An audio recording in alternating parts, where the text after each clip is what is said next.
watching Goal Line Extended, presented by Lacrosse Flash.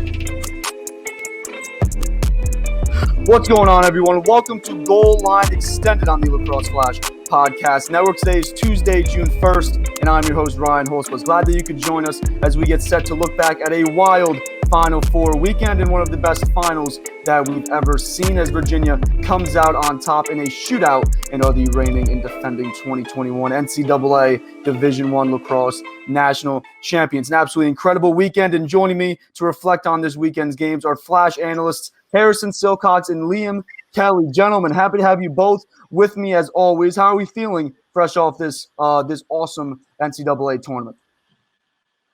Yeah, I'm feeling good, and I'm pumped about, college lacrosse was back. 2020 was a bummer of a year, but, the tournament as a whole, especially the semifinal and the national championship, it delivered on another level. Yeah, we got treated to some pretty special games all weekend, and it's always good to watch competitive ones to end out the year. So we got probably one of the most exciting championships in at least 4 or 5 years. So it was absolutely great. Hey, we had a great semifinal Saturday, followed by an unforgettable final yesterday. Virginia able to hold on over Maryland in a thriller, and another unbelievable save there at the end by Alex Rode in a tournament that, as we've talked about, has had some great goalie play in Liam, even though both of these guys, McNaney and Rode, well under 50% in this game, but both made some huge saves at different stages of this game. Rode obviously with the game's really with the game winner here to keep this game, obviously Virginia with that 1-goal lead. Yeah, you expect the big players to show up in big games, and specifically for Rode, he's been here, he's done this, he's already got one title with Virginia, he's ready to do it again. And we saw it in the post-game interview with Lars Tiffany, the head coach for Virginia. He said that when he went up and saw him, Alex was upset about not making enough saves and how he didn't play well, and they still managed to win. And that's just not the case. You play well by making those stops that you're not supposed to make. And even though it's a Fogo taking a shot, it's from 8 yards, 7 yards, uncontested. He really was the reason that they won the title at that point in time. You can look all over the field for scoring, and really that play is just as big as any. So you see it from him. And then on the other side, even though McNaney's not making, 55, 60% of his saves, he's still keeping them in the game. They're getting stops at the right time. He's shutting down a very potent offense that we saw all tournament. So both those goalies, while statistically not looking great, they came up big at the right times for these teams, and we saw it in a 1-goal game.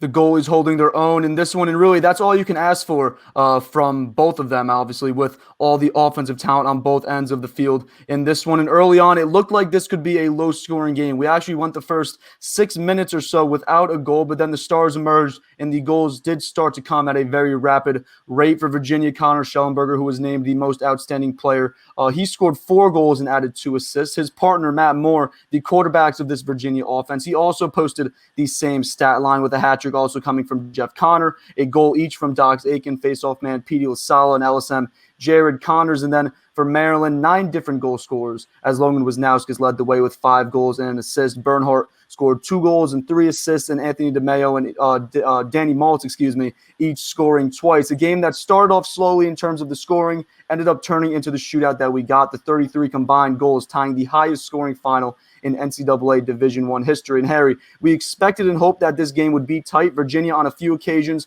managing to jump out to a 3 or 4 goal lead, but Maryland able to come back each time. But with the talent also on both of these defenses, and with these 2 goalies playing at the levels that they've been playing at this season, especially coming into this game, Maryland was giving up like 10 goals a game on average. So I don't think the thought coming in was that this was going to turn into an offensive shootout, but both teams able to counter when the goals started going in one after the other. Yeah, they really were, and it made for a really exciting matchup. When you look at how high scoring the game was, and I think the way the game really started out is when a lot of people look at these championship games, especially it's talked about a lot in college lacrosse. It seems like every championship game, it's, shaking off those nerves at whatever it may feel like in those first few minutes, because the feeling's just different. Even if you're in the stands there for national championship, it just feels a little bit different, a little bit more weight to it and things like that. But I didn't really feel like teams came out and were, showed any sign of nerves. I just think the defenses came out, were super aggressive, and it paid off. I mean, the defense is winning a lot of their matchups to start. I wonder if maybe some of the players offensively were trying to get used to the field. It had been played on a lot leading up to that game with the D2 and D3 championships before it, the semifinal games on Saturday. And yeah, I thought it was going to be a low-scoring game. And it wasn't like the defenses started to play bad. I mean, the stars offensively just started to show up for both of these teams. And I was really impressed. You mentioned Matt Moore, but I was really impressed with Schellenberger and the player that he turned out to be for Virginia this year. I mean, you look at a guy who was the number one recruit coming in his class, and he gets to Virginia, and they had so many players last year, he elects to redshirt. And so really this is his first season playing in college lacrosse. I understand he has the practices, the workouts, kind of help him get up to speed a little bit. But what Schellenberger, what he was able to unlock for this Virginia team, especially in the quarterfinal round and beyond, when they really started to take off, I think was huge. And that was a big difference maker for a Virginia team that has a lot of experience in these situations before. They didn't lose a lot from that 2019 team, and they lost guys like Ryan Conrad and Michael Krause. But for Schellenberger to be one of the big names and the big stars as a redshirt freshman to step up at this point in the year for Virginia was, I thought, really impressive to see throughout this entire tournament. Yeah, Connor Schellenberger was, as he's been all year and all tournament, he was unbelievable in this one. Just a redshirt freshman with at least 3 more years of eligibility. And I say at least because I believe he might even have 1 more there with that extra year from COVID. And Liam, that is a scary thing to think about if you are one of UVA's ACC opponents, having to deal with him and the likes of Payne Cormier, Peter Garneau. They'll both be around for a few more years to come here as well. Yeah, I made a comment on Twitter actually yesterday. UVA is bringing in a 5-star attackman. They're bringing in a 5-star midfielder, and they have the number 3 player in the country who's a goalie he's out of Houston. He's out of Texas, and he's a ball stopper. I actually got the privilege to coach him for a little bit when he was a middle schooler, when I was in my grad school down in Texas. And from top to bottom, there's not much that they're going to be rolling over that they can't compete. ACC is always tough talent-wise, but they're bringing back enough, and you just got to hope that they can fill spots on the D end, like guys like a Jared Connors, who, as a long stick midfielder, won midfielder of the year, which is, unprecedented in itself. They're going to be able to compete. They got the coaching staff to do it. They got the culture to do it. And it's going to be real exciting watching this team. And a lot of people are going to hate playing them for at least 3 more years.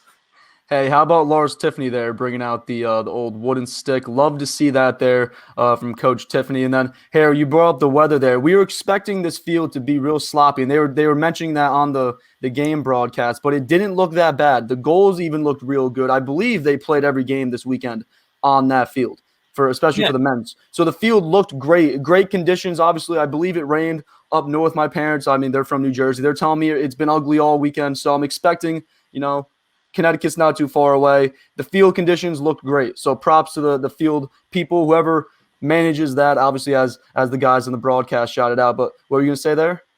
Oh, I was just going to say, yeah, the field looked great. I wasn't there. I wasn't down in the grass. I was just, maybe I was trying to find an answer as to why we didn't see as many goals at the start. And obviously the defense, the goalies, they both played great at the beginning. I wonder, because it looked great, I wonder if maybe finding footing at the start with that rain over the weekend might have just been a gradual, okay, get their bearings sort of thing. But yeah, for what I expected that to look like come Monday, it surpassed all my expectations.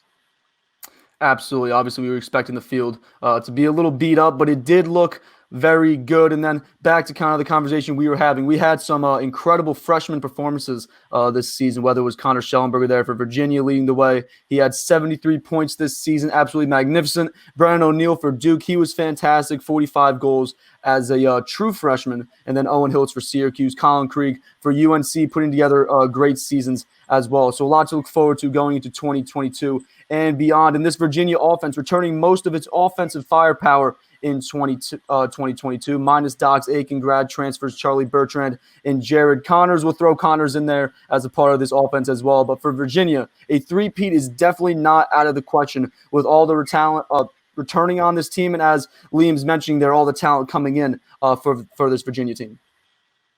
Yeah, it's for sure there. And like Liam mentioned, the recruiting class that they have coming in, who are going to be freshmen next year, I think that Lars Tiffany has really reinvigorated this Virginia program into the national championship team that we were used to seeing it be. I mean, when you look back when they had Steele Stanwick and won their last national championship, and they kind of went through that phase where they weren't getting to the tournaments at the expected rate. They go through the coaching change. Lars Tiffany comes in, and it wasn't pretty to start. But, I mean, once he got things figured out, by the time, if you go back to 2019 when Ryan Conrad's in his last year after battling some injuries in his career, they figure it out. They win that ACC championship, and they win the tournament. This year was a little bit different where, I mean, I don't think a whole lot of people expected Virginia to walk away champions after this weekend because, I mean, they lost to Syracuse twice. They didn't really have an impressive end to the season like what we saw in 2019 where they went on that run in the ACC championship game. They handled Notre Dame no problem. And they go into the tournament. I mean, they started this tournament with a rough game against Bryant that they had to come back late in that game to win. And then whatever happens against Georgetown, and they get rolling again, just goes to show you that you can get hot at the right time at any time when it comes to this postseason play. It's very cliche to say that, but Lars Tiffany has just done such an excellent job, and with the players they have coming back, even though Jared Connors won't be there, which I think is a huge piece in transition, the class that they have coming in and the coaching staff they have, as long as they can get to that tournament, a three-peat is definitely not out of the question. Absolutely. Really, for any of these teams, obviously they're so good.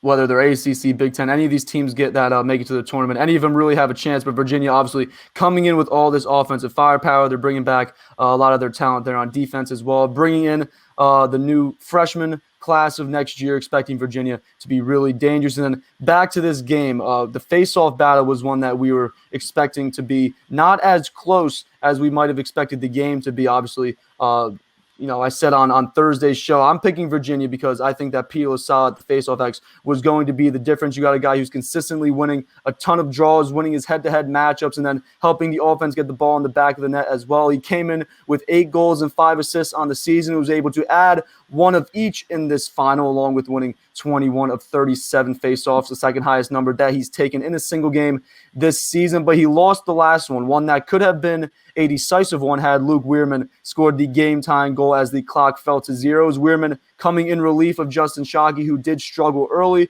An impressive 14 of 30 at the stripe for Weirman against one of the best face-off men in college lacrosse. So, Harry, keeping Maryland in this game and allowing them to mount that lane comeback push. Yeah, and that was huge. And credit to Tillman. I've said this before on GLE.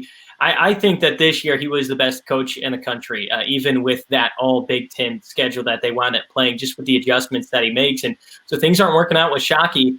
You've got nothing to lose throwing Weirman in there, and he winds up finishing the day 14 to 30 in the faceoffs, nearly scores the game-tying goal.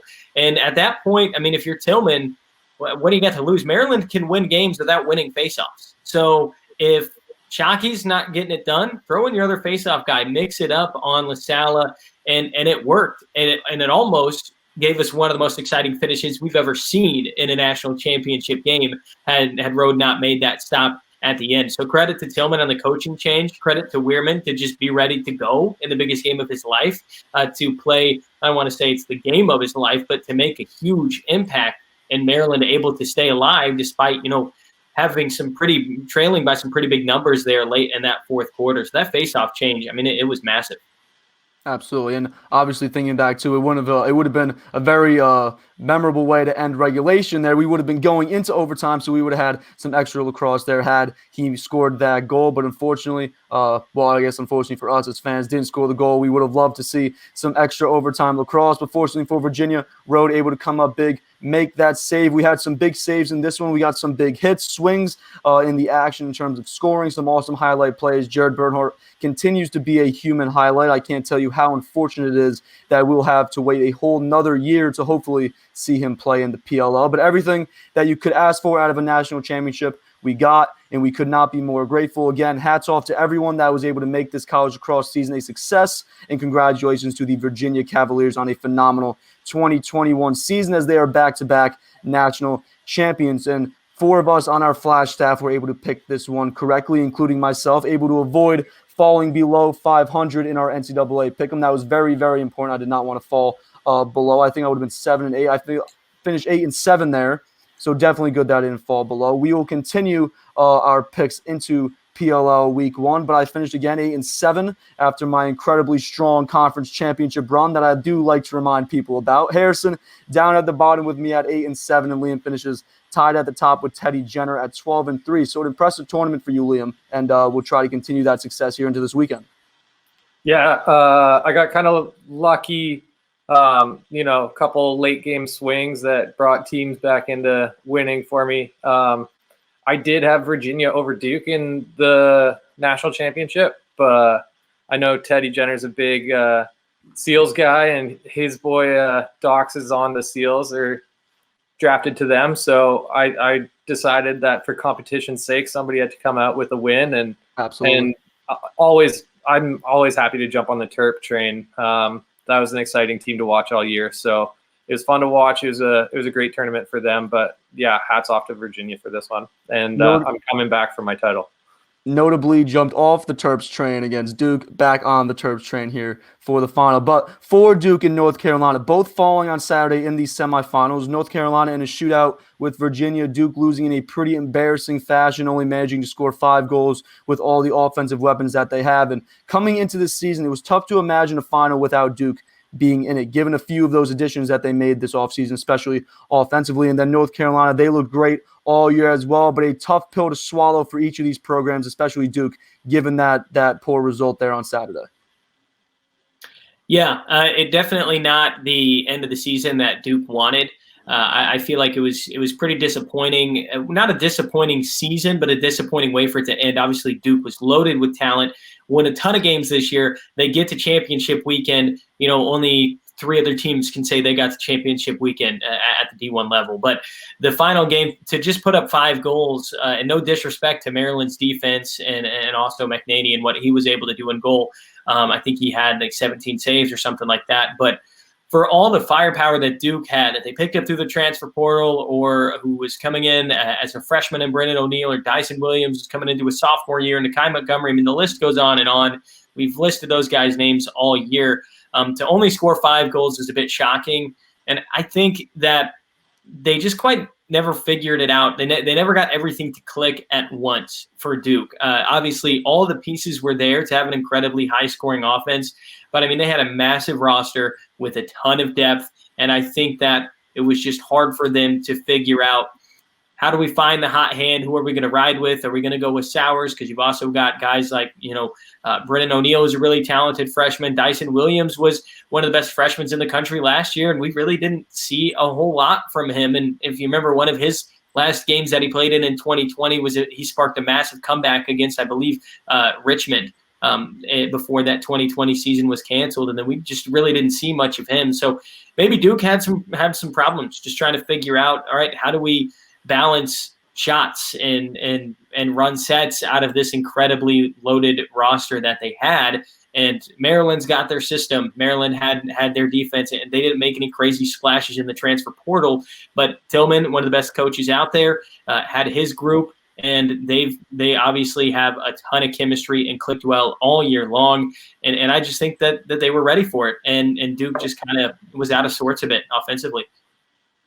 Yeah, I'll actually jump in and piggyback off that. I think Harry's right in a lot of ways. It just wasn't anything that clicked, and you can see it early on in the year. Even though Duke is getting those wins, they get off to such a big start. They don't really get any losses until playing some later games. But if you watch the game where they beat Notre Dame in overtime, they're playing kind of one-on-one, 5 guys watching ball, and it's just the pure talent of the players that they're using that is really getting them wins and squeaking it out. Whereas you look at a team like Virginia, and then you look at UNC's success. UNC, while being another strong ACC team, same with Virginia, they do have those random losses.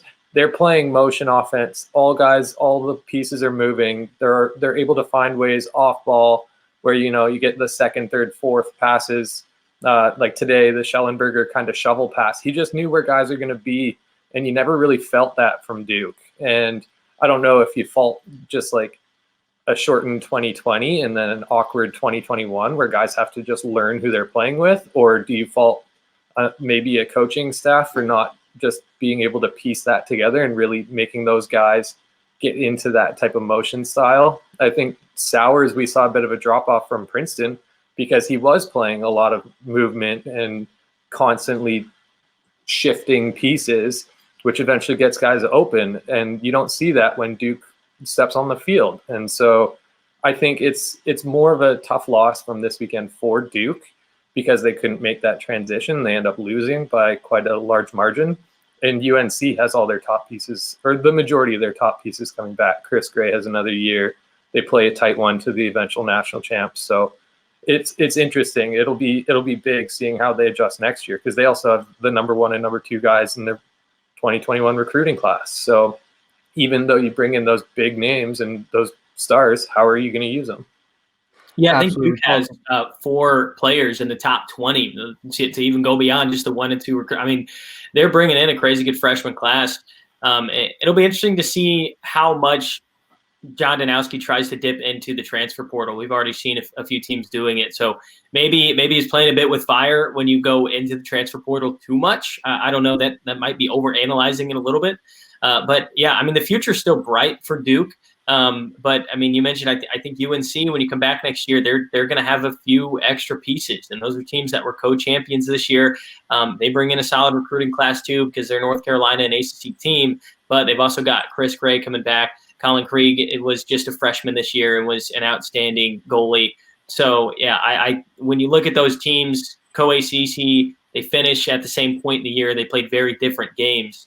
It'll be interesting to see what happens in 2022, but I think, yeah, it's going to be different for Duke. The roster size will be, I would imagine, a lot smaller, and we'll see what Danowski wants to do with his offense.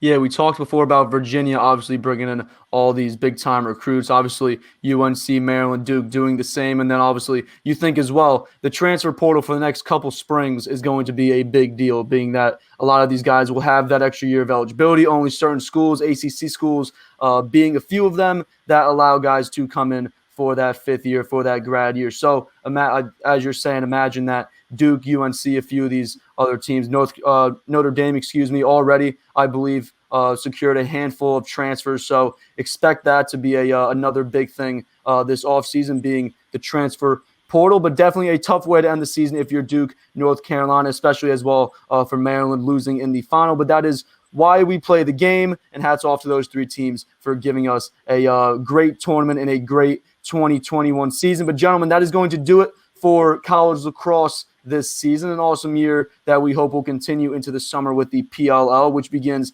this weekend as training camp will wrap up towards the end of this week. We're currently in the middle of it, and we will continue our Flash team previews today. And Harry will be back with us in a few moments to talk about the Atlas Lacrosse Club, and then his season preview article will be available on the Lacrosse Flash website, lacrosseflash.com. But before we get to that, because we recorded that segment, Harry, last Wednesday evening, so let's take a moment to look ahead to this weekend and kind of reflect on some of the early stuff that we are hearing at a training camp. First, we have 5 games on tap for the weekend, headlined by the Friday night game between the Redwoods and the expansion Cannons. But Liam, which game do you have tagged as the game of the weekend for this weekend? It's going to be the championship rematch. You know, we'll get to see any time you have a championship rematch that first week, you really get a test of what the 2 teams that were the best at the end of the season that both improved. It's such a small talent pool just for who's available to be in the league. There's such a wide array of talent across the board, but there's guys that should be playing that won't be able to play this season just because there's not enough teams. So these teams both got better in the off season, and these are the 2 teams. One's going to try and, defend their 2nd title in a row and try and go for their 3rd. And then there's the other side where one team has had, however many months off, just itching at the bit to get them again and to be back on the field. So I think a Chaos team that's a bit reloaded, ready to go, they're going to take a little bit of a hit with some of their players that are unable to travel. They got a bunch of Canadians on that list that is going to hurt their depth a little bit, but they're still going to show up ready to compete, real hungry to get a win and to kind of set the tone that, hey, this team hasn't, lost in a while, we're going to be the team to do it. So that's the one that I'm real geared up for. Oh, yeah, absolutely. Looking forward to that game on Saturday. And Harry, we're hearing a lot about and trying to follow some of these notable training camp position battles. And we're hearing that the goalie battles are becoming some of the most intense, particularly with the Redwoods, with Tim Troutner, Brian Phipps, and the return of Jack Kelly. In terms of obviously looking at this position, Troutner obviously coming back. Kelly, he's an all-world goalie. And then Phipps coming in kind of as the young guy. How are you expecting this position battle to play out? It's tough to say. I mean, that is one heck of a position battle for goalie on that team. I mean, we could see all three. We could see all three make this 25-man roster. Yeah, it's crazy. And Coach Nat, he's got a tough decision to make at whoever he puts in. I wonder if maybe they take like an Archer's approach, one goalie, one half, one in the other later in the season. Maybe they make that decision. I mean, when you look at such the short time span that training week is to make that goalie decision. But, I mean, you've got Troutner obviously has the least amount of experience of the two overall, but he's the only goalie in this battle who's played in the PLL. Obviously, Kelly battled with him, and obviously health and some concerns like that. Troutner winds up getting the position. He's PLL Rookie of the Year in the inaugural season, and he's one of the best goalies in the league. He also has that chemistry when you communicate with your defense, when you look at that defense, which is such an important part of the Redwoods team. I think Troutner really benefits there. But, I mean, Phipps, with the winning that he's done in the MLL, you look at Kelly, the winning that he's done throughout his entire career, and a lot of guys might put up an argument for him being the best goalie in the world. I would put Dylan Ward just slightly ahead of him, but I mean, Kelly is still, ridiculously good. So that's such a tough decision to make for Coach Nat. And I think Troutner is going to benefit from those first 2 years in the PLL,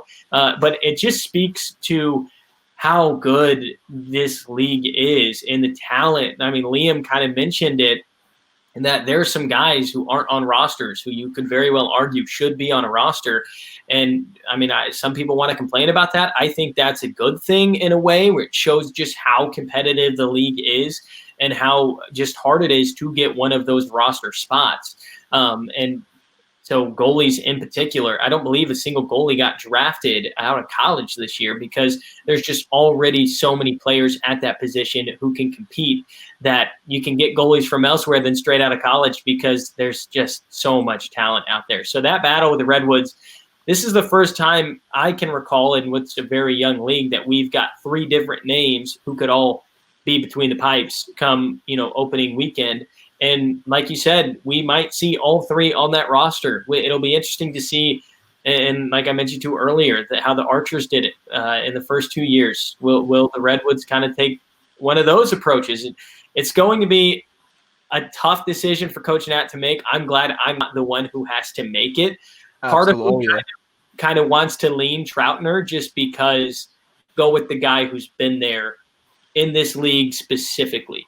Right. So if you just want to talk about trust, I mean, go with the guy who helped to get you to the championship in year one and made some incredible saves in year one and was the Rookie of the Year and came back, was a bit of a flat year two, PLL bubble, whatever you want to say. But go with the guy who has been in between the pipes for every game and then evaluate from there.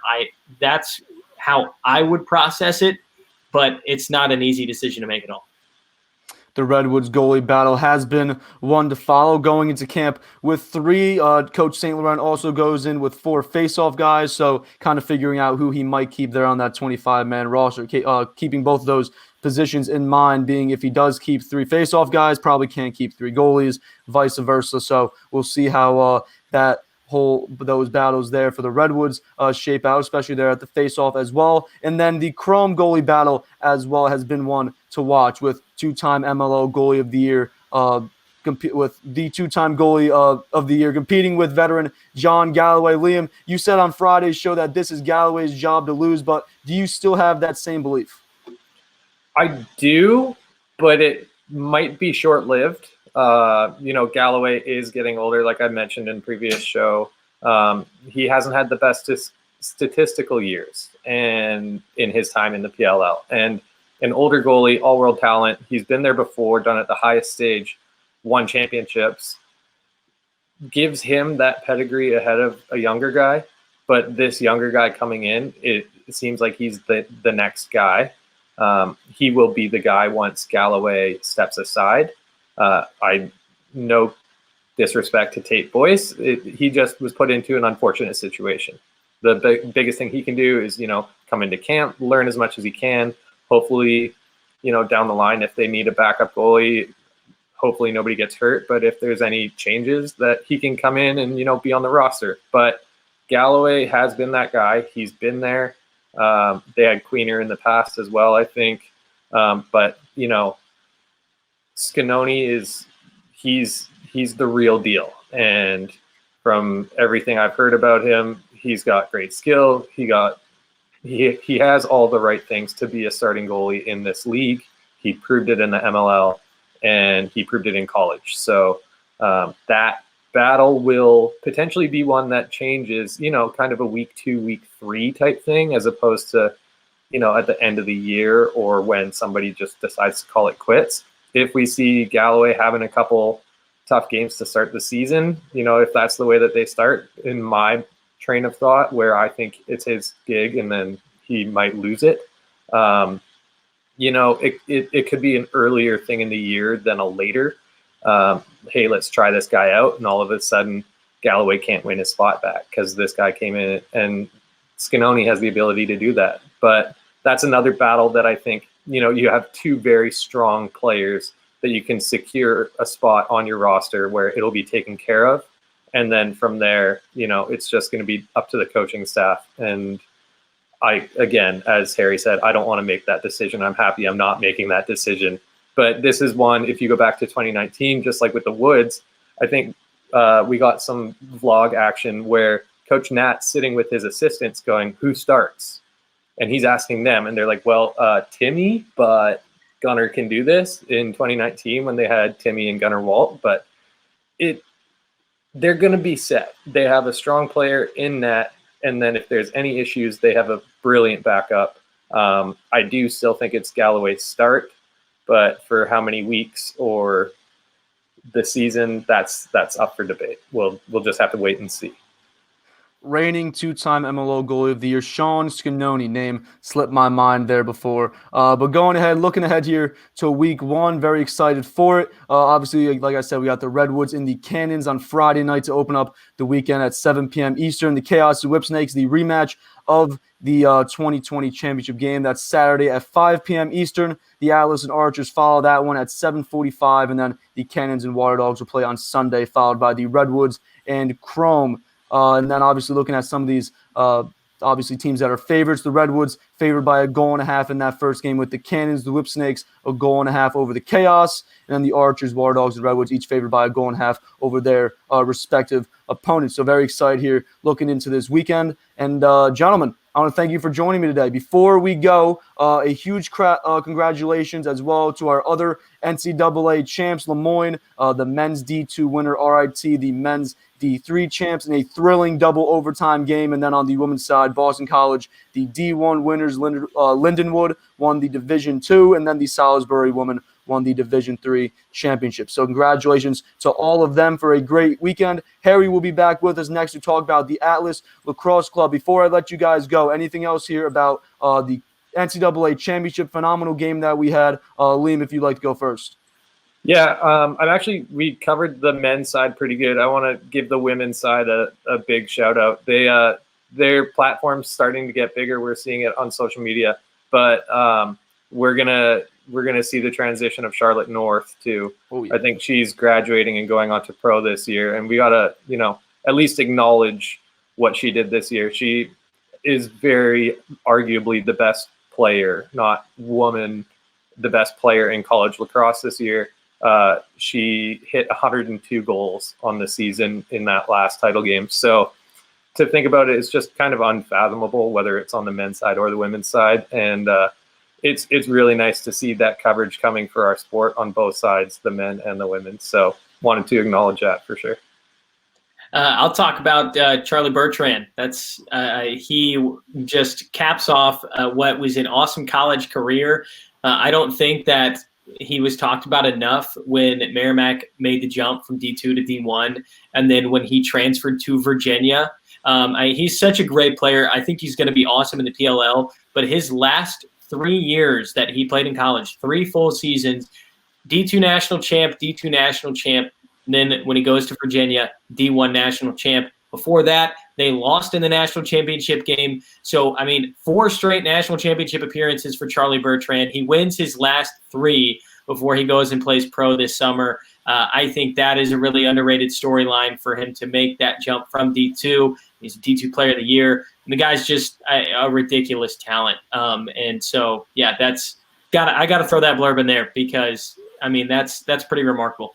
Absolutely. Charlie Bertrand, an unbelievable year. We talked a little bit there before about grad transferring into some of these ACC programs. Charlie Bertrand was one of them that paid off huge there for the Virginia Cavaliers, and he will be hopefully going to Gillette or to Boston this week 1. We're hoping to see him amongst another group of players that we saw this weekend as well make the trip to Boston. We're not 100% sure yet if we'll see them this weekend. If not, we should see them in week 2. Hopefully on Friday we'll have more there on that. But Harry, Liam, appreciate you guys again for joining me. Appreciate everything that you guys have done this season with the show here for college lacrosse. And like I said before, Harry will be back with us to talk about the Atlas Lacrosse Club next. So do not go anywhere. We will be right back.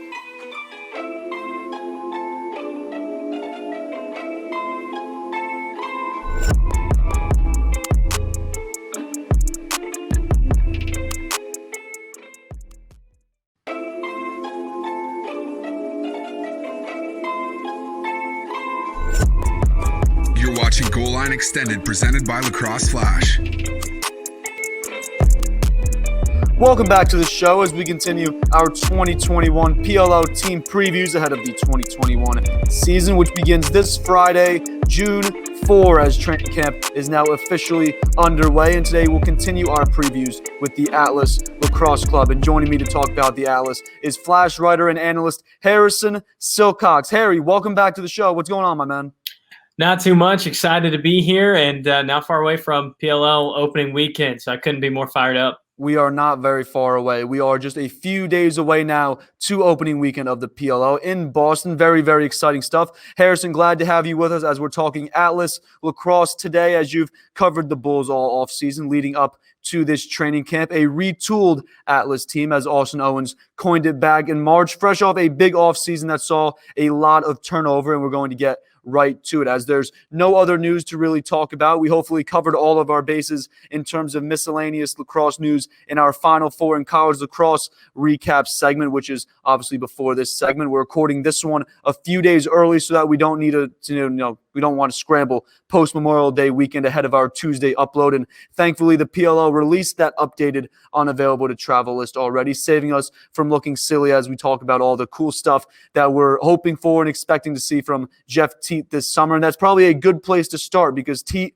who was head coach Ben Rubier's first overall selection in April's college draft, he will not be available for the start of the season, beginning the year on that now notorious unavailable to travel list, which I would imagine throws a huge wrench into the plan offensively for Coach Rubier and co.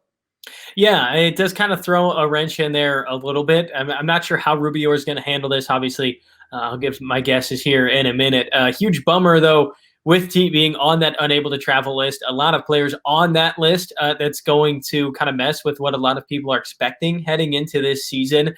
But, yeah, without it, the Atlas still do have weapons, but I mean, you expect Teat, the first overall pick. We've seen what he can do, whether it's, playing the indoor game, playing the field game at the college level in the Ivy League, or even when he played in the World Games back in 2018 for Team Canada. I mean, the guy is a very legitimate threat on offense, and he's somebody who could have been handed the keys or very close to it in his rookie season, in my mind. So for kind of his status to be a little bit up in the air, not exactly what you want in terms of what you're expecting to see out of this Atlas team. It kind of just makes you wonder, but they do have names there that are going to raise some eyebrows on offense. A couple guys I look towards, Daniel Baccaro, MLO Rookie of the Year. We watched him play at Georgetown.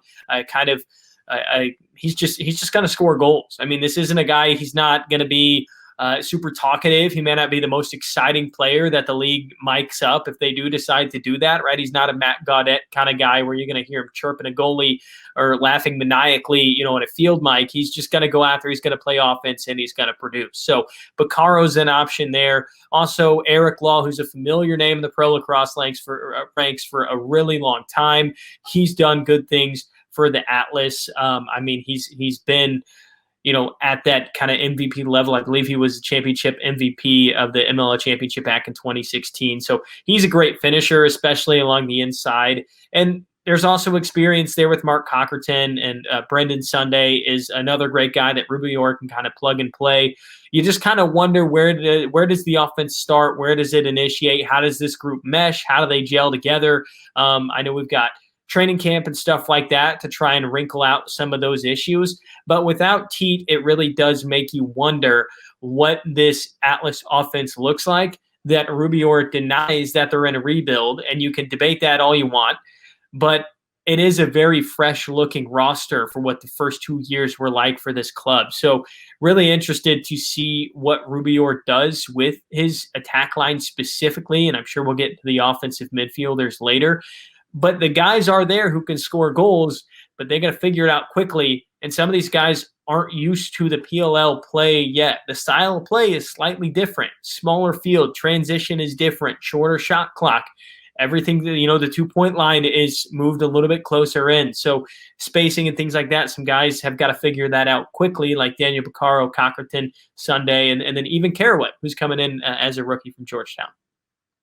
Yeah, we talked a lot. Obviously, we've been talking a lot all offseason really about the Atlas, obviously trying to make it more seem like a retool rather than a rebuild. Coach Rubier obviously wanting it to be more of like a retool than a rebuild. He didn't want to, go into that, losing phase. Obviously, he didn't want to even accept that was a possibility. But you are looking at this attack now. Obviously, even with Jeff Teat on that attack, Eric Law is the only attackman really returning, because James Pinnell, he's also on the roster, but we're not really expecting him to make that final 25. So Eric Law looking like the only attackman returning for this Atlas team, and that kind of gives you Water Dogs 2020 vibes, because it's like just bringing all these guys and new names, new faces coming up, trying to put them together on a new offense, and it's kind of like it's going to be quick. It's going to be a week even before we get into week one here. So definitely going to hopefully see them get going here, get settled in quickly. But as you said, Jeff Teat, he will begin the year on the unavailable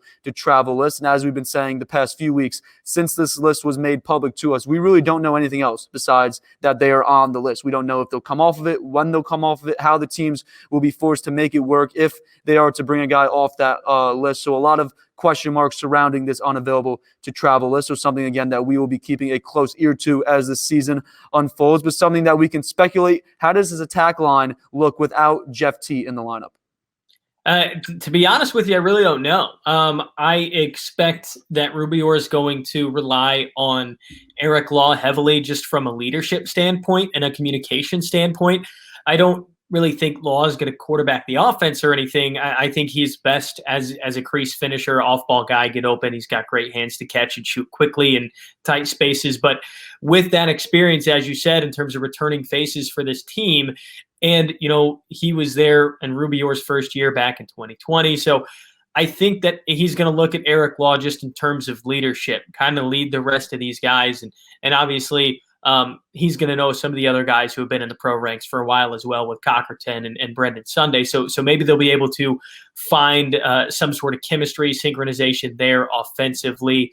I'm not sure, how Daniel Baccaro will look. I think he's going to be a really good player in the PLL. I really do. But I do believe that there is somewhat of a slight adjustment period for some of these guys who come to this league. If you go back to the inaugural season in the PLL, it kind of took a little bit for teams to sort of figure out how they want to strategize week in and week out. I think one thing that people didn't expect to see was Nat St. Laurent making Sergio Perkovic a two-way midfielder later in the season, because they realized the value of transition, and a lot of other teams have started to do that as well. So as far as how the attack goes, it's tough to say exactly what Rubior is going to do, and I think he's a difficult coach to kind of get inside his mind and figure out how he's processing his game plans and his scouting reports. But I would expect that he's going to rely on Eric Law just from a vocal leadership standpoint until, these first few weeks they get rolling and they can really build some chemistry. But also, who knows? I mean, there's always a chance that some of these guys are just going to pick it up and go. I mean, Brendan Sunday's a phenomenal player.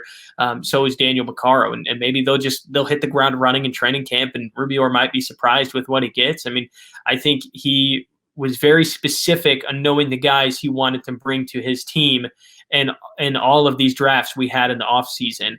And so maybe this is the exact roster he wants. I don't know. But from my perspective, it is going to be tough to find that chemistry to start the season. If I were Coach Rubior, I would be looking to Eric Law to captain that offense.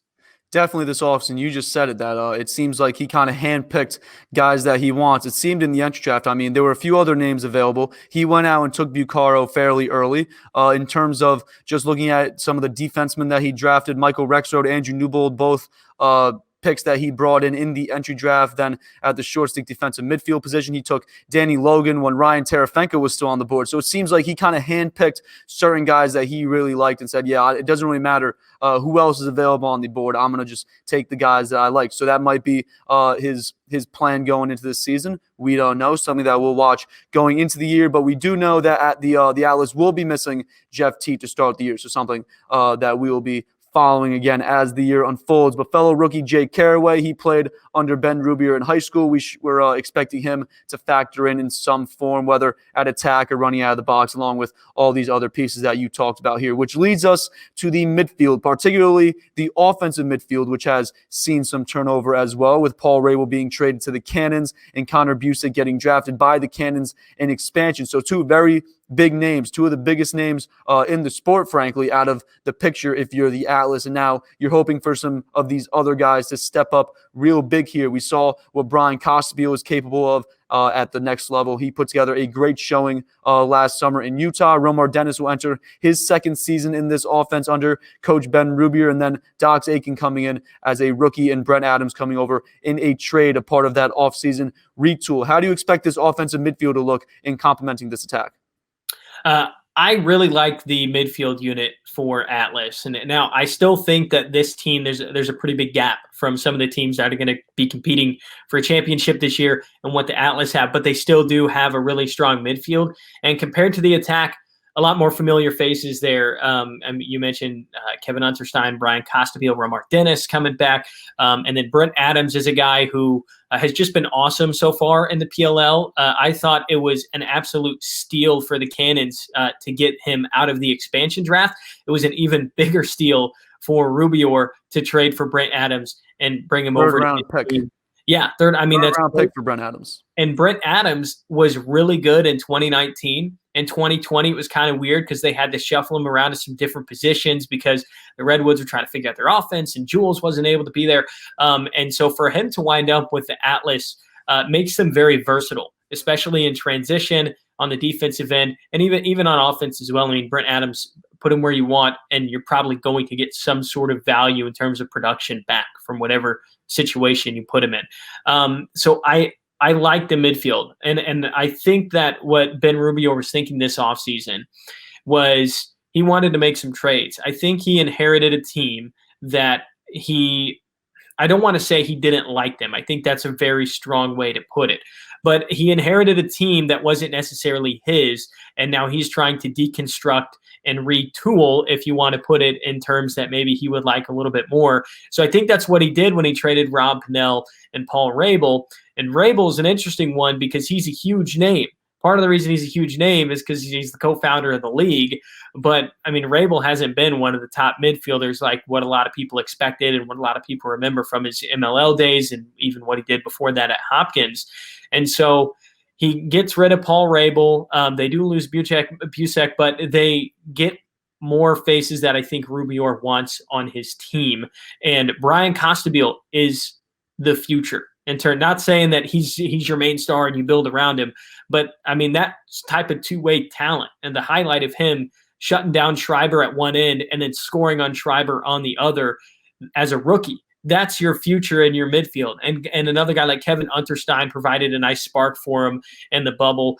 Romar Dennis, you can question the high degree difficulty shots that he takes, but he's still a threat every time he has the ball in his stick. So the guys that they have coming back in this midfield group, and we also mentioned Brent Adams, I like him a lot. I like what Rubior has been able to put together in the midfield unit so far. And that's before you get into some of the rookies that he's bringing in too. Absolutely. Bringing in Dox Aiken there for Virginia. He won't be available. It's not looking like for training camp or for week one. And he's going out to Hartford, Connecticut to play, or he played already, I should say. Oh, we're running over our steps here. He played already. So yeah, most likely he might not be available for this weekend there, week one. But we will see Dox Aiken's status. We'll weigh in here about that. But many would probably imagine that Rubier placed a pretty big emphasis on attackmen during this offseason, then looking at the offensive midfield additions of Adams and Dox Aiken as well. But he got 2 in the college draft, another one at the top of the entry draft there in terms of attackmen. So he definitely did get his attackmen and offensive middies, but a big emphasis placed as well on the short stick defensive midfield, as in the college draft. Rubier selected Danny Logan and Peter Dirth to compete at camp with Kevin Unterstein, who you mentioned a few times, as well as Jake Richard. 2 of the best short stick defensemen, though, in college lacrosse were Danny Logan and Peter Dirth over the past few seasons. How do you expect them to fit in this? I mean, 4 guys right now. Obviously, Brent Adams kind of considered a transition guy. Really not. We're not really titling him as a short stick defensive midi, but in terms of those other 4 guys, Unterstein, Danny Logan, Peter Dirth, Jake Richard, how do you expect this defensive midfield group to kind of unfold? Yeah, this kind of goes back a little bit to what I was talking about with Rubior, where I think he was very specific in the roster that he wanted to construct and what really was his first full offseason as Atlas head coach. And I think you saw that in the college draft. I'm not sure why. It was a head-scratching move to not bring Ryan Tarafanko onto your roster. Danny Logan he's a very good short stick defensive midfielder. I just think people are a little bit curious as to where exactly to place his ceiling, as to where his pro game can go. Peter Dirth is just a freak of an athlete. And you can say what you want about the Syracuse defense, but the trade-off there is what you're getting from him as an athlete. And I think that's a huge, just his size, his strength, speed, ability is a huge asset to have. And the PL offensive midfielder. Yeah, as a midfielder. And so you look at these kind of, I mean, Peter Dirth, you could argue at times was a huge key in transition for Syracuse. I mean, he's not afraid to take it to the rack, and sometimes it pays off, and that can be huge on that shorter field. So I think Rubior was very intentional about bringing those 2 guys on as short stick defensive midfielders. My only questions here are I'm betting these guys are going to get thrown into the fire a little bit as rookies going in as short stick defensive midfielders on a defense that has been subpar through the first 2 years in the league. And you mentioned Unterstein there, Jake Richards. I'm not sure how much we'll see him this season. Who knows how Rubior wants to construct his D-mids. And then Brent Adams is a 2-way guy. You might see Brian Costabile there as well. But, I mean, if Dirth and Logan are going to be in the field, they are going to be thrown into the fire a little bit in terms of, hey, go out there and guard the best guys in the world at midfield. And that's going to be a real challenge. And I thought watching Syracuse this year, there were times where Dirth got blown by a little bit. It happened. I remember the first time I noticed it was the Notre Dame game, and Aaron Dobson, who's a really good freshman, just kind of burnt right past Dirth for a lefty shot. That was a goal, and that's not something you like to see. Obviously, that isn't the only definition of his game as a defensive midi. I think he does have a high ceiling in the PLL, but they're going to have to get up to speed really quick, and it'll be interesting to see how fast they can do that and how much playing time they'll see if Rubior likes or doesn't like what he sees from him. Absolutely. And then you look at, I guess, some of the other names, as you said, on the defense. I mean, a lot of new names on defense as well. So you kind of bringing all this together. New names on defense, these 2 new short stick defensive middies. Yeah, Rubier's able to kind of retool, as we're saying, his team, kind of the team that he wants. But then same thing. I mean, the same takeoff is that you're kind of forcing these two guys into the fire. Fortunately for Dearth, again, he's played in the ACC his entire career. He was at one time an offensive midfielder, so kind of using that to his advantage there in transition. We'll see if he can use that to his advantage here with the shortened field. Obviously, the PLL having these shortened field, we've seen some guys capitalize very well off that. We'll see if Dearth can do that as well. But I was interested by the first thing you said. Obviously, Ryan Terefenko falling all the way to 12. He passed by those three mid or end of that one end of the first round pick and those two top of the second round picks of the Atlas. Ryan Terefenko passed through all three of those picks, obviously Danny Logan being one of those selections. And that kind of brings us there, kind of just moving along here with this roster to the face-off, because if Ben Rubier was to take Ryan Terefenko at the time, obviously Gerard Arceri was not drafted yet. He was added later in that college draft. You take Ryan Terefenko, that could figure out your face-off situation, kind of as I spoke with Liam Kelly last week with the Chrome. They got Ryan Terefenko right now to be their backup guy behind Connor Farrell. I think Ryan Terefenko could have been a very good backup behind Trevor Baptiste. What is your opinion on that? Obviously going in here with Baptiste and Arceri.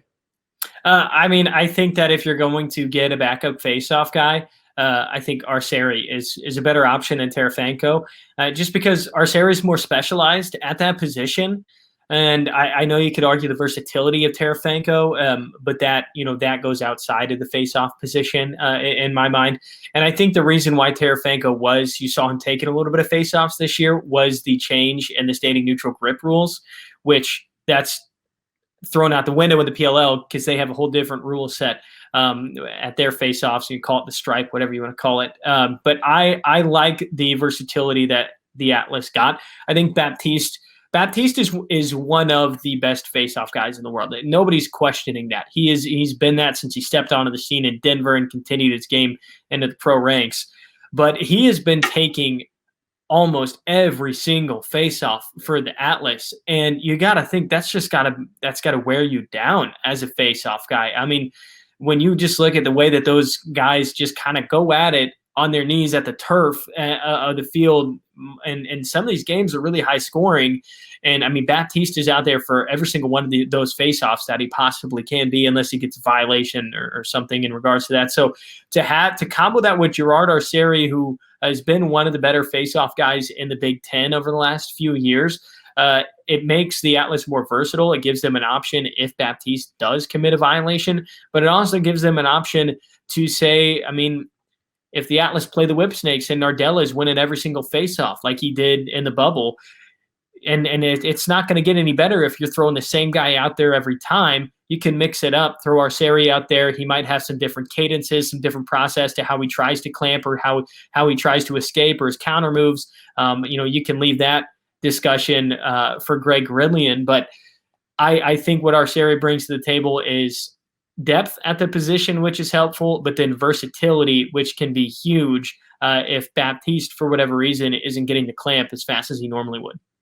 Absolutely. Very excited to see what Baptiste and Arceri, that tag team tandem, can do. Again, kind of with how we're looking at, especially with these teams that have top-level face-off guys, the Whip Snakes, the Atlas. We mentioned the Chrome, obviously, but some of these teams with top-level face-off talent, kind of expecting them maybe to go in with one guy on their 19-man roster, maybe those weekends where they do play two games, obviously bring that other guy along with that. That's where we might see Gerard Arceri, or if Ben Rubier decides to carry two into each game, something that we will, again, follow as the season progresses. Let's move on to this defense. Again, kind of we've seen kind of going through these other position groups, a lot of turnover, obviously. This defense, a lot of the same. Tucker Durkin, Cade Van Raphorst, and Austin Bafani, they're returning down low on the defensive end. Those were kind of the three pieces that we saw in Utah last summer, especially when Tucker Durkin returned after the early COVID. I believe he had a positive test, if I can remember correctly. So he came in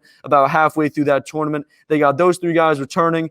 Add in Michael Rexroad, add in Andrew Newbold, and then at the LSM position, Craig Chick returns, the creator of chaos, as they used to call him back in college. And then Kyle Pless comes in through the waiver. So how do you expect this defense to kind of be laid out once we get into week one and as we get into the season?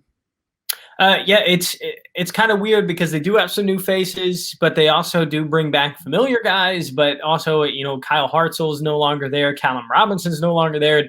I don't think Callum Robinson was a great defenseman, but the PLO loved him from a marketing social media standpoint. But I do like some of the guys that Rubio brought in here. I think it's just kind of going to be an issue of they're going to have to gel and figure things out, because the Atlas defense has not been a bright spot for them in their first 2 years either. I mean, there aren't really a ton of great things to talk about with the Atlas. I mean, they've missed the playoffs in the first 2 years, but I do like the mix. I think Andrew Newbold and Craig Chick are going to be a nice mix at LSM. Chick he's got a little bit of that experience on that shorter field just because of the 2020 season, and no matter how shortened of a sample size that is, you would imagine that would be helpful. But then also Andrew Newbold just adds some firepower in transition that I think people kind of expected Kyle Hartzell to be a bit more of a point scorer in transition than what he winded up to be in the PLL. And obviously he's not on the team anymore, and for whatever reason, and he's not on a roster. And I think Andrew Newbold is a chance for them to find some firepower with a long stick in transition, which can be a valuable weapon for a lot of reasons, whether it's a juice goal, a 2-point threat. I mean, you name it. Newbold does have some experience putting up points. And then also you mentioned Kyle Pless. If Rubio wants to shake things up on the roster, maybe later in the season, that's a good option to go to as well. And then the defense, I expect at close defense specifically, Tucker Durkin's going to be the number one cover guy. Just because, I mean, he's a big physical presence. We all know that he throws some of the hardest stick checks in the PLL. And then Cade Van Raphorst, I think that he is about to enter a phase in his career where everybody is really going to start to recognize how good of a defenseman he is, especially off ball. I think he's a great off ball piece. I know he's got a fairly decent amount of caused turnovers in his young professional career. He's got, 23 caused turnovers in 2 seasons, 37 ground balls. He's a great off ball role, extremely high IQ defenseman. And I think he's about to enter a phase here, like I said, where a lot of people are going to start to see and recognize the value that he brings to a defense, just with kind of Rubio hitting not completely, but a bit of a refresh button on what his defense might look like. And then when you also just add in, some of the other pieces that are there, you mentioned Austin Pafani is going to be back as well. So they'll get some minutes. Michael Rexroad.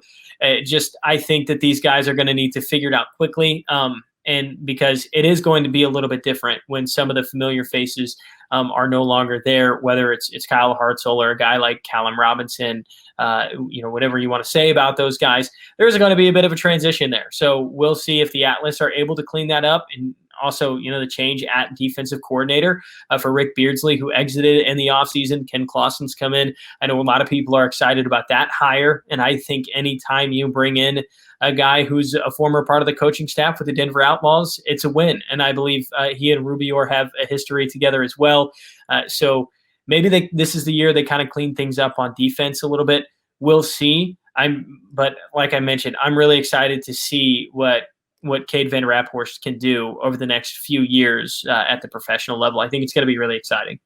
Absolutely. I think Cade Van Raphorst, you said 23 caused turnovers in the past 2 seasons. I believe he had 21 last summer. So that's a pretty impressive feat. It might have been 11.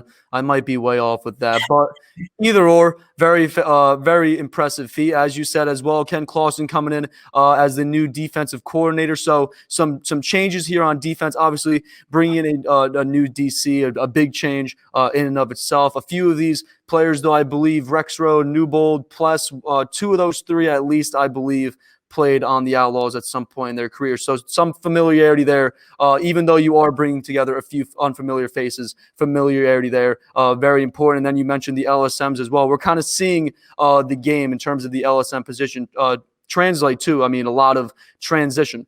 That's kind of the big thing. We've seen Mike Earhart, obviously, throughout his career, Scott Ratliff, Jared Connors coming in here as a new college draft pick as a rookie. We've seen him, what he can do at UVA in terms of the transition game. Ryland Reese, last time I checked, is the Water Dogs' number 1 2-point option in terms of a 2-point shooter. So we're seeing kind of the LSM position just grow and change over the last couple seasons, obviously becoming more of an offensive position. Let's move on to the goalie position here. Last thing we have with our Atlas preview. You have Jack Concannon. Obviously, he's been the starting goalie for this Atlas team the last 2 seasons, with JD Colarusso backing him up. Obviously, Scotty Rogers no longer on this roster, but Jack Concannon, Colarusso, how do you see them faring here in this third PLL season?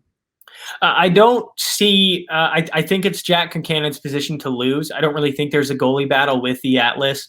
I think Concannon has been awesome to watch in the PLO so far. Also kind of a little bit difficult to grade. I think his defense has put him in some really tough spots to make some saves. And I think he's made a lot of saves that you wouldn't expect a goalie to make, whether it's been from 2-point threats on the outside, or he's made a lot of stops on the inside, on the doorstep, stuff like that, where he's shut some guys down. So the short answer is the easy answer here, where I think Concannon's going to be the guy. But I know Colarusso could be there. I think there's going to be a bit of a goalie battle. I'm totally going to botch the name, but Sam Lucchesi. I think I get that right. You're nodding your head. All right. I give it to you. I think he and JD are going to kind of be battling it out in training camp to see who gets that backup spot. If Rubior does want to take the route of, having 2 goalies in game day, whatever he wants to do with the roster. So it's Concannon's spot. He's got it unless he comes out and plays horrible. But I think there is going to be a goalie battle for whoever is going to back him up.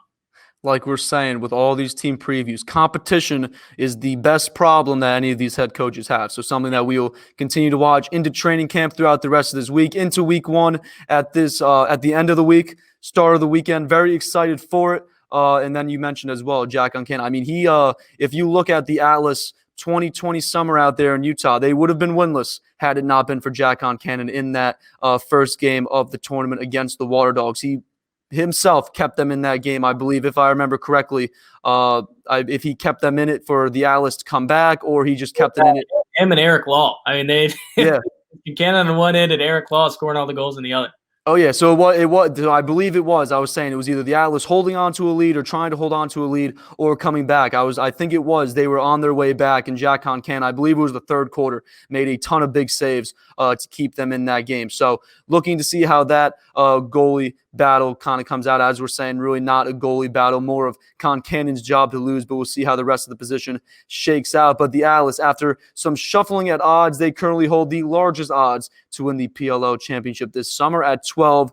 $10 could win you $120 if the Atlas come out on top at the end of September. So a nice payday if you think this retooled Atlas team has what it takes to win a title. And no one better to ask than the guy that's covered them all offseason. So Harrison, I ask you this, at plus 1,200 odds, does this Atlas squad have what it takes to get to that championship and then possibly win it?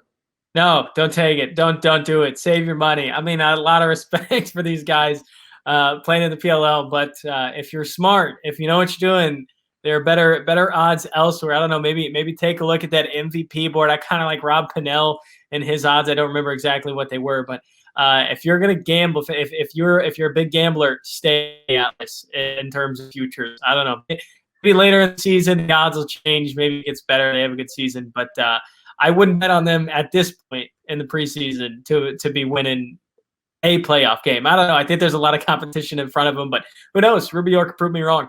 All of these teams are so talented from top to bottom. There's going to be guys that don't make a team roster that you could say, yeah, these guys probably should have been on a team roster here in 2021, but obviously the competitiveness that we are currently working with here with the PLO.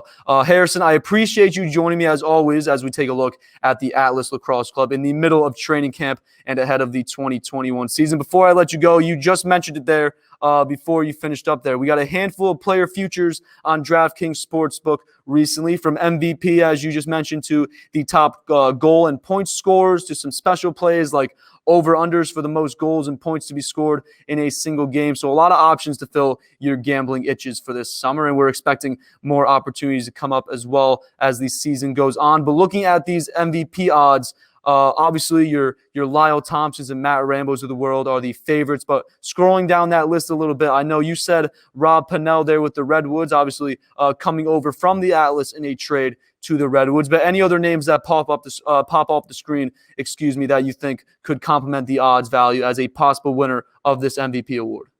I don't remember exactly what his odds were, but Joe Nardella is a guy who I think would be a fun bet for a PLL MVP for a couple of reasons. And one of them is I think it's been a conversation for a while, both at the college level and the professional level, about at what point do we give these face-off guys, right? Is Trevor Baptiste play enough of an impact to win a Tewaaraton? Last year, is Joe Nardella winning enough face-offs to win an MVP? And it's arguable that, you could argue that he deserved MVP last season. And so I think the PLL, they really like to be the first to get to things, right? They want to be the innovative league, the lacrosse that we've never seen. So I think that if Nardella, who I just looked it up, he's plus 3,000. Plus 3,000, yeah. I don't think that that's a bad bet to take, assuming that he has a season like he did in 2020. Now, that's a huge thing to say because Nardella might have just come in hot to where you're playing a bunch of games in 2 weeks. These are stretched out, over an entire summer. But if he puts up similar numbers, I can see him winning MVP because I think the league would also really like to be, the first to get to this, we'll give them, we're not afraid to give the most valuable player award to a face-off guy. So Nardella really interests me there with the odds. If you're kind of into, I don't want to say it's like a conspiracy, but I wouldn't be surprised if the PLL isn't afraid to name a face-off guy the MVP. Absolutely. Joe Nardella there was one of the names kind of surrounding the finalist of last year. It was kind of a race between him, Zed Williams, who eventually won the award. Matt Rambo was in that conversation. And then for the Chaos, just being that they were in that final, it kind of seemed like it came down to Josh Byrne and in goal, Blaze Reardon. So maybe even could see a goalie if we were to see a goalie put up the same type of numbers that Blaze did last summer. Obviously, incredible numbers that he put up. But Joe Nardella at plus 3,000. TD Erlin, if you were to take maybe another face-off guy at plus 7,500, and just looking at this list a little bit more, Trevor Baptiste is at plus 5,000. So if you were to go maybe with a face-off guy, you could choose from a few of those. But Joe Nardella at plus 3,000 again, it was really between him and Zed when it came down to it, being at the end of last year, being that Zed scored 6 or 5 of those goals there at the end of the fourth quarter to win it there for the Whipsnakes in the championship game. But you do have to remember, Joe Nardella won all those faceoffs there, kind of just in a row to give them all those possessions. Chaos didn't get any possessions there at the end of that championship game. But definitely, if you're keeping that in mind, thinking about making an MVP futures pick, keep faceoff guys in mind. In terms of mine, I talked with Liam on Friday's show about some of the odds that I really like, but Kieran McCardle in the new Water Dogs offense with a ton of new pieces. I believe he's at plus, if I can pull it up right here, he's at the bottom. I know that plus 15,000 for Kieran McCardle. You're looking at all these new pieces. Bringing in Ryan Brown, they were former Atlas teammates, so covering the Atlas. Former Atlas teammates Ryan Brown and Kieran McCardle. He had a great season that year. Great season, summer for him last season. Bringing in now Michael Sowers, bringing back Ryan Brown. I expect Kieran McCardle to have a big year. Randy Stotts joins this Chrome team. I think he can do a lot, especially as a midfielder. And then you brought up Rob Pennell before. I think Ryder Garnsey, Matt Cavanaugh benefit big off the addition of Pennell as well as the return of Henningberg. So we're expecting big things from these guys and a few of those picks, especially given the odds. So some decisions that we might have to start making here with a week until the start of the season, but you should have all season to submit those MVP bets. So we'll continue to follow those as they'll most likely be updated as the season moves along. But Harrison, thank you again for joining us, my friend. And that is going to do it for our for today's show here of Goal Line Extended. I want to thank you all for watching and or listening. If you are not already, make sure to subscribe to the show on YouTube as well as on whatever podcast platform that you use. You can also head on over to lacrosseflash.com. All of our podcasts are there, as well as Harry's preview for the Atlas ahead of this season, and the first 16 previews that we have done are there as well. So make sure to check that out and keep your eyes open for our last preview for the Chaos that we will be rolling out ahead of the end of this week before week 1 here, before the weekend starts. And also new on the Flash site as well, Cannons attackman and 2020 MLO champion Bryce Wasserman talks about his journey to lacrosse and to the PLO on the second edition of Behind the Cage with John Lintz. Make sure to check that out. Again, available on the Flash website. And you can also follow the show on Instagram and Twitter at GL Extended. All the links that you will need are in the description of the video or podcast that you are viewing or listening to right now. And we will be back on Friday to look ahead to week 1 of the PLO season. We have one more team preview to go with the Cannons, and we are almost there to week 1, just a few more days to wait before the opening face-off Friday night. So make sure to tune in on Friday so that you do not miss our preview ahead of week 1 and the start of the season. And I hope you all have an incredible week, and we will see you on Friday. Cheers. Follow the show on Twitter and Instagram at GL Extended, and subscribe to the show on any of your favorite podcast outlets. You can find Lacrosse Flash on Twitter, Instagram, and Facebook, and online at lacrosseflash.com.